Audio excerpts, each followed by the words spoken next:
আসসালামু আলাইকুম। আপনারা সবাই কেমন আছেন? আলহামদুলিল্লাহ আমি ভালো আছি। আজকে আমি মুরগির মাংস রান্না করব শালগম দিয়ে। এজন্য আমি শালগমটাকে কেটে নিতেছি। ভাবতেছি কতটুক নিব, বেশি হবে না কম হবে, এজন্য আমি একটু নাড়াচাড়া করতেছি। মুরগির গোশ ভাজার জন্য আমি তাওয়াটাকে দিয়ে ভালোভাবে পরিষ্কার করে নিতেছি। এখানে আমার আগে ডিম ভাজা ছিল, তাওয়াটা ধুইলাম না। এখন আমি মুরগির গোশটা দিয়ে দিলাম। এক এক করে আমি সব মাংসগুলো দিয়ে দিলাম। আমি সব সময় মুরগির গোশটাকে ভেজে নিই, সব ভাজলে ভালো হয়। মুরগির মাংস আমার ভাজা হতে থাকুক, এদিকে আমি অন্য কাজ করে আসি।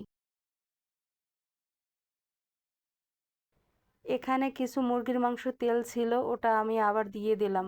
ওই মাংস তেলটা ফালাই না দিয়ে মুরগি মাংসের সাথে দিয়ে দিলাম। এখানে আমি নিয়েছি হলুদের গুঁড়া, মরিচের গুঁড়া, লবণ, আদা বাটা, রসুন বাটা সব কিছু আমি নিয়েছি। আমি আগে জিরাটারে দিয়ে দিলাম, যেহেতু জিরা দিলে একটা অন্যরকম ঘ্রাণ আসে, এজন্য আমি সব তরকারিতে জিরা দিয়ে দিই।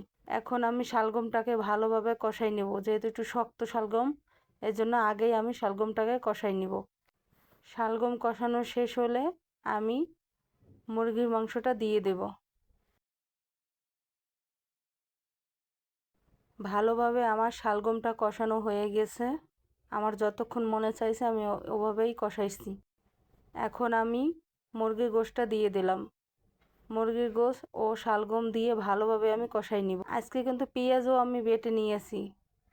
পেঁয়াজ বাটলাম, শুকনো মরিচ বাটলাম। বহু বছর পরে মরিচ যেহেতু বাটলাম, একটু হাতটা তো জ্বলবেই। আবার হাত কাটা আছে। যাই হোক, ভালোই লাগলো। মনে হয় মাঝে মাঝে বেটে খাই, কিন্তু কষ্টের ভয়তে বাটি না। আমি দাঁড়াইয়া ছাড়া বইসা কিছু কাজ করতে পারি না, যেহেতু আমার হাঁটুতে সমস্যা, পায়ে প্রচণ্ড ব্যথা। হঠাৎ করে পায়ে যেন কি হয়েছে, দুই পাও দিয়ে পাড়া দিতে পারতেছি না। পায়ের ভিতরে ব্যথাও করে না, কী যে করে বলতে পারি না।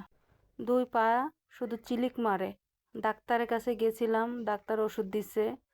বেশি পণ্ডিতি করলে যা হয়, জিরার গুঁড়োটা সুন্দর করে দিতে গেছিলাম, দেখি এক জায়গা বুড়াই পড়ছে। আমি কত পণ্ডিত দেখছেন?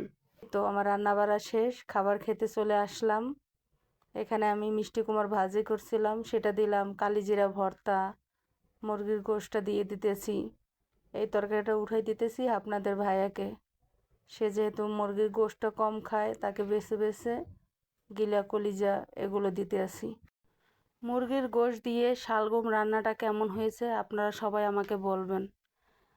তেলটা অত ভাসে নাই, কিন্তু মাশাআল্লাহ খেতে দারুণ হয়েছে। এটা আমার ছেলে অনেক পছন্দ করেছে। ও সবসময় মূলো দিয়ে, শালগম দিয়ে তরকারিটা ওর অনেক পছন্দ। আপনারা রান্না করে খাবেন।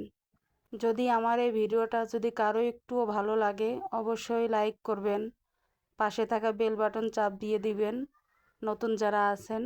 আর আমার পুরাতন ভাই বোনেরাদের তো কোনো কথাই নেই, তাদের ভালোবাসা আছে এবং সামনে থাকবে। আল্লাহ যদি আমাকে কালকে বাঁচিয়ে রাখে, আবার আমি আপনাদের সামনে আসব। এই দোয়া করি সবার জন্য, সবাই ভালো থাকেন। আমার জন্য সবাই দোয়া করবেন। আল্লাহ হাফেজ।